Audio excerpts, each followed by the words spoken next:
Good morning. This is Father Stephen Kelly from St. John's Church in Detroit, and we're continuing our series of daily morning meditations where we generally look at one or another of the lessons that are assigned for morning or evening prayer, what is known as the daily office lectionary.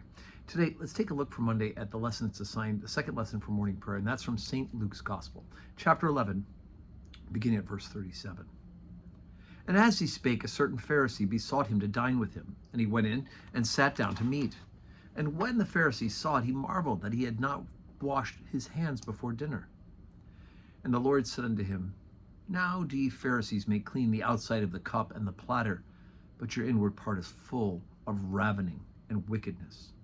Ye fools, did not he that made that which is without make that which is within also? But rather give alms of such things as ye have, and behold, all things are clean unto you. But woe unto you, Pharisees, for ye tithe mint and rue and all manner of herbs, and pass over judgment and the love of God. These ought ye to have done, and not to leave the other undone. Woe to you, Pharisees, for you love the uppermost seats in the synagogues and greetings in the markets. Woe unto you, scribes and Pharisees, hypocrites, for ye are as graves which appear not, and the men that walk over them are not aware of them.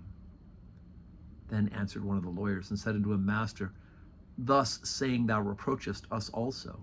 And he said, Woe unto you also, ye lawyers, for ye laid men with burdens grievous to be borne, and ye yourselves touch not the burden with one of your fingers. Woe unto you, for ye build sepulchres and of the prophets, and your father killed them. Truly ye bear witness that ye allow the deeds of your fathers, for they indeed killed them, and ye build their sepulchres. Wherefore also said the wisdom of God, I will send them prophets and apostles, and some of them they will slay and persecute, that the blood of the prophets, which was shed from the foundation of the world, may be required of this generation. From the blood of Abel unto the blood of Zacharias, which perished between the altar and the temple. Verily I say unto you, it shall be required of this generation. Woe unto you, lawyers, for ye have taken away the key of knowledge. Ye entered not in yourselves, and them that were entering in ye hindered. And as he said these things unto them, the scribes and the Pharisees began to urge him vehemently, and to provoke him to speak of many things, lying wait for him, and seeking to catch something out of his mouth, that they might accuse him. So yesterday we talked about that our righteousness must exceed that of the scribes and Pharisees in yesterday's gospel lesson during the Sunday services. And here we have an example of all the things that Jesus is accusing the Pharisees and the scribes and the lawyers, right? The people who are keeping the religious law, who interpret the religious law. I'm not talking about the lawyers as in somebody who will help you sign a contract. All of these folks are being chided for killing the prophets, for enforcing the law on other people and not doing it themselves, and for trying to appear important and to be up and over people. I remember, it says that you do them not. And I remember my short, brief stint in Army ROTC, my freshman year.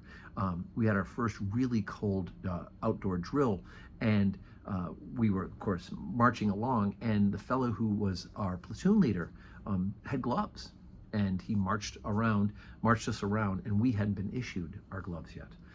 And I just remember him getting quite a dressing down and being reminded that leadership means that you make sure that your troops have everything that you do, that you don't have anything above and beyond what they have.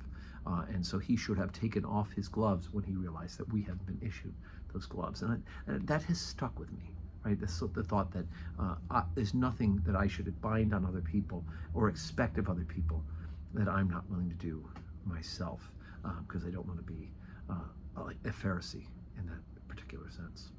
So today is Monday, 12:15 Holy Communion, 4 o'clock evening prayer. I do hope you can join us here at St. John's. And if not, you can join us on the live stream. And may God grant us a Monday that's full of blessings.